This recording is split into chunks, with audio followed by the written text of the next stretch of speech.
Shalom dan selamat pagi jemaat Tuhan dimanapun berada.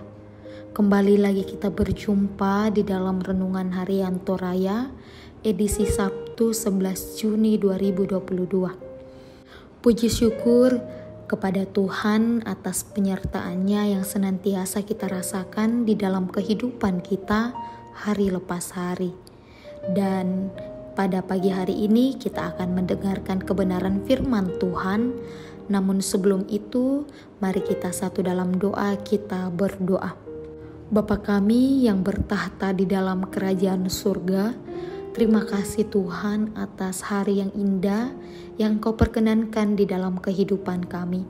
Terima kasih atas kasih sayang dan berkat-Mu yang juga tidak pernah putus-putusnya di dalam hidup kami. Ya Bapa, sekarang kami mau mendengarkan akan kebenaran firman-Mu di pagi hari yang indah ini. Namun sebelum kami mendengarkan Tuhan, kami meminta curahan Roh Kudus-Mu kepada kami, agar kami dimampukan mengerti, dimampukan untuk memahami, dan dimampukan untuk melakukannya di sepanjang kehidupan kami. Ya Bapa, ini doa kami, dalam nama Yesus Kristus, Tuhan dan Juru Selamat kami. Amin. Jemaat Tuhan yang terkasih, pembacaan kita terambil dari Lukas pasal 2 ayat 41 sampai 52. Firman Tuhan berbunyi demikian. Yesus pada umur 12 tahun dalam bait Allah. Tiap-tiap tahun orang tua Yesus pergi ke Yerusalem pada hari raya Paskah. Ketika Yesus telah berumur 12 tahun, pergilah mereka ke Yerusalem seperti yang lazim pada hari raya itu. Sehabis hari perayaan itu, ketika mereka berjalan pulang, tinggallah Yesus di Yerusalem tanpa diketahui orang tuanya. Karena mereka menyangka bahwa Ia ada di antara orang-orang seperjalanan mereka. Berjalanlah mereka sehari perjalanan jauhnya, lalu mencari Dia di antara kaum keluarga dan kenalan mereka. Karena mereka tidak menemukan Dia, kembalilah mereka ke Yerusalem sambil terus mencari Dia. Sesudah 3 hari mereka menemukan Dia dalam bait Allah. Ia sedang duduk di tengah-tengah alim ulama sambil mendengarkan mereka dan mengajukan pertanyaan-pertanyaan kepada mereka.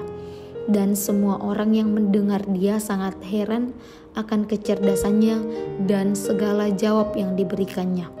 Dan ketika orang tuanya melihat Dia, tercenganglah mereka. Lalu kata ibunya kepadanya, "Nak, mengapa engkau berbuat demikian terhadap kami? Bapamu dan aku dengan cemas mencari engkau." Jawabnya kepada mereka, "Mengapa kamu mencari aku? Tidakkah kamu tahu bahwa aku harus berada di dalam rumah Bapakku?" Tetapi mereka tidak mengerti apa yang dikatakannya kepada mereka. Lalu Ia pulang bersama-sama mereka ke Nazaret, dan Ia tetap hidup dalam asuhan mereka, dan ibunya menyimpan semua perkara itu di dalam hatinya. Dan Yesus makin bertambah besar dan bertambah hikmatnya dan besarnya, dan makin dikasihi oleh Allah dan manusia. Amin. Tema perenungan kita ialah hidup mengalami proses. Nah, Bapak Ibu yang terkasih, apa yang kita bayangkan andaikan menjadi orang tua Yesus? Mungkin kita akan mengatakan hal itu sulit dibayangkan dan pasti tidak mudah. Kira-kira seperti itulah yang dirasakan Yusuf dan Maria. Dalam Perjanjian Lama dikatakan bahwa seorang laki-laki Yahudi harus menghadap hadirat Tuhan sebanyak 3 kali dalam setahun, yaitu pada hari raya roti tidak beragi dan hari raya pondok Daud. Pada masa Yesus, orang-orang yang tinggal jauh dari Yerusalem biasanya menghadiri 1 hari raya saja.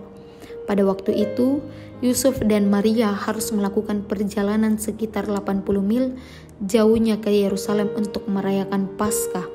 Sesudah perayaan selesai dan mereka dalam perjalanan pulang, barulah Yusuf dan Maria menyadari bahwa Yesus tidak ada bersama mereka. Nah, Bapak Ibu yang terkasih, jika kita pernah merasa kehilangan anak, tentu kita akan panik. Pikiran kita akan dipenuhi dengan prasangka buruk bahwa ia diculik atau mungkin kecelakaan, dan bayangan lain yang berujung keburukan. Bayangkanlah Perasaan ketika Maria menjumpai Yesus di bait Allah. Perasaannya mungkin lega sekaligus jengkel dan marah. Maria dan Yusuf agak sulit memahami respon Yesus ketika Yesus mengatakan, "Mengapa kamu mencari aku? Tidakkah kamu tahu bahwa aku harus berada di dalam rumah Bapakku?" Nah, Bapak Ibu yang terkasih, kisah ini mengajarkan kita untuk bagaimana mengalami proses dalam hidup kita. Seperti Yesus memperlihatkan hidupnya sebagai manusia dan sebagai anak Allah mengalami proses selama 18 tahun. Jika begitu, lama proses yang dilakukan Yesus sebelum melayani, mengapa kita sering ingin melakukan sesuatu tanpa proses? Oleh karena itu, jalanilah proses untuk menuju kematangan. Amin firman Tuhan. Mari kita kembali tunduk kepala, kita satu dalam doa, kita berdoa. Kembali kami angkat syukur kepadamu Tuhan atas segala berkat. Di pagi hari ini kami boleh mendengarkan kebenaran firman-Mu yang mengajarkan kami untuk senantiasa melakukan proses di dalam kehidupan kami seperti yang Engkau lakukan Tuhan. Banyak proses yang akan mematangkan kami untuk menjalani kehidupan yang lebih baik. Ya Tuhan, bantu kami untuk menjadi pelaku firman-Mu di dalam setiap langkah hidup kami. Tuhan, kami datang mendoakan kehidupan setiap jemaat-Mu dimanapun mereka berada, di dalam kehidupan mereka, di dalam pekerjaan maupun tanggung jawab dalam pelayanan yang mereka lakukan Tuhan. Tuhan selalu tuntun dan sertai, berikan selalu hikmat dan kesabaran dalam menjalaninya. Ya Tuhan, kami juga datang mendoakan segenap hamba-Mu yang pada saat ini dalam kelemahan tubuh. Tuhan juga yang akan memberikan kesehatan, pemulihan terhadap setiap hamba-Mu yang dalam kelemahan tubuh. Yang dalam pergumulan juga Tuhan yang menjadi perisai dan penguat di dalam setiap pergumulan yang dialami. Ya Bapa, kami juga mendoakan setiap pemerintah kami yang bekerja di dalamnya. Setiap orang-orang yang bekerja di dalamnya, Tuhan berkati dari pusat hingga ke pelosok, sehingga orang-orang yang bekerja di dalamnya dapat menjalankan setiap tanggung jawab mereka di dalam pemerintahan dengan baik. Berikan selalu hikmat Tuhan untuk mengambil setiap keputusan. Ya Tuhan, kehidupan kami serahkan selalu ke dalam tangan-Mu. Tuhan tuntun dan sertai kami selalu. Ini doa kami Tuhan di dalam nama Yesus Kristus, Tuhan dan Juru Selamat kami. Amin. Pergilah dan lakukanlah selalu proses di dalam kehidupan-Mu untuk menjadi lebih baik lagi, dan terimalah berkat Tuhan. Kiranya Allah mengasihani kita dan memberkati kita, kiranya Ia menyinari kita dengan wajah-Nya. Amin. Selamat melanjutkan aktivitas kita, Tuhan menyertai selalu. Shalom.